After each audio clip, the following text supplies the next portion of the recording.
Magluluto po tayo ng nachos. Napakasimple lang po nito.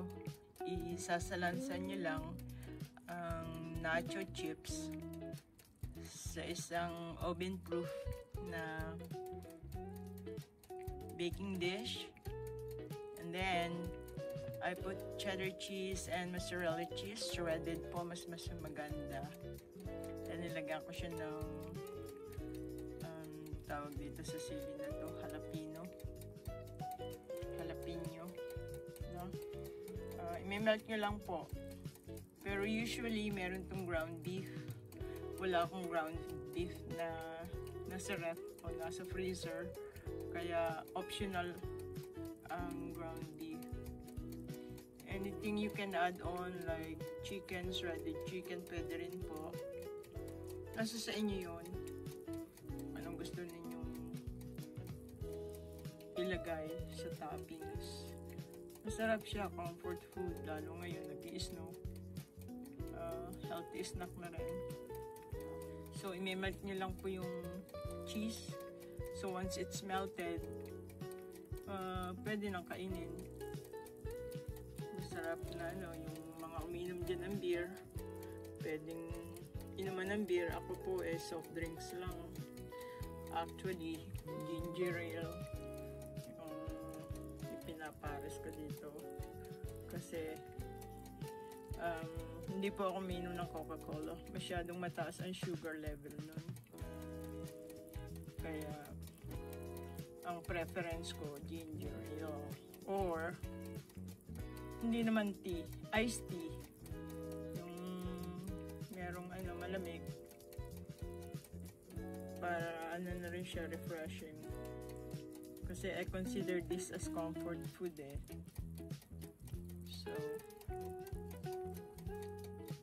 tsaka once kumain ako nito, medyo heavy na po yan sa tiyan. Hindi lang maghahapunan. Corn chips po yan, tortilla na yan, yung chips na yan. So, yeah. I-melt lang natin yung keso. And voila! Meron na kayong homemade nachos. Nasa $20 din yan pag binili ninyo sa Hard Rock Cafe. Pag sa bahay gagawin, yung isang bag na malaki, meron pa kayong matitira na pang-snacking. Once again, po to? Corn tortilla chips. No? So, tingnan lang natin pagka melted na yung keso totally. Okie dokie. Thank you for watching. Bye for now.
Look at the beauty of these nachos.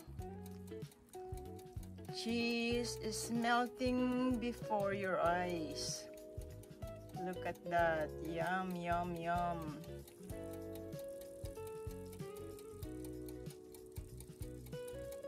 Binobroil ko lang po ito sa oven. Hindi baking broiling. Yung parang melt nyo nga lang po yung keso. Kasi newly open yung chips, so it's still crispy and crunchy. Kaya no need to warm it up before you start the process of cooking. I mean the cooking process. Okay, okay. Alright. I will see you soon. Bye-bye. Habang po ng ng finished product. Ayun o. Nag-melted na yung na-melt na yung cheese. And nilagyan ko ng dalawang siling pula na medyo. So, look at that.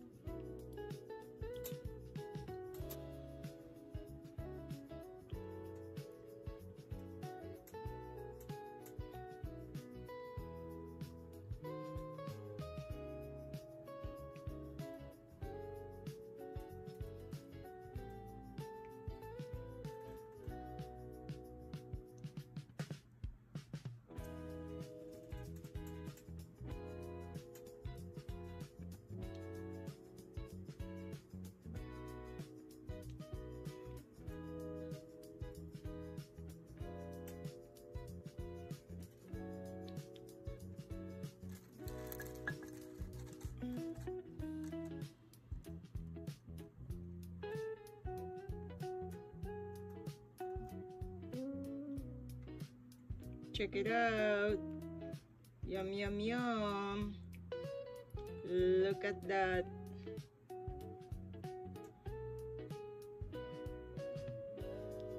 Homemade nachos.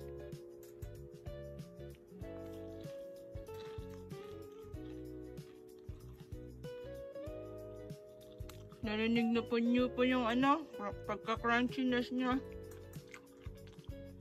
Tsaka meron siya konting kagat. Dahil sa jalapeno. Okay.